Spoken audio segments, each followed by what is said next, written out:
কেন অবাক হয়ে আমি পথের বাঁকে দাঁড়িয়ে,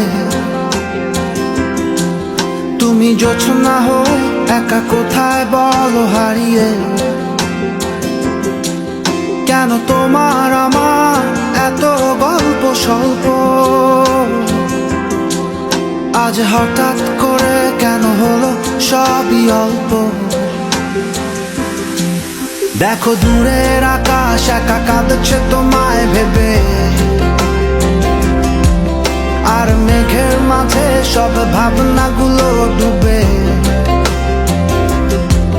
কেন তোমার চোখে আমার স্মৃতি উড়ে, আজ হঠাৎ মন দিশেহারা ঘুরে ঘুরে।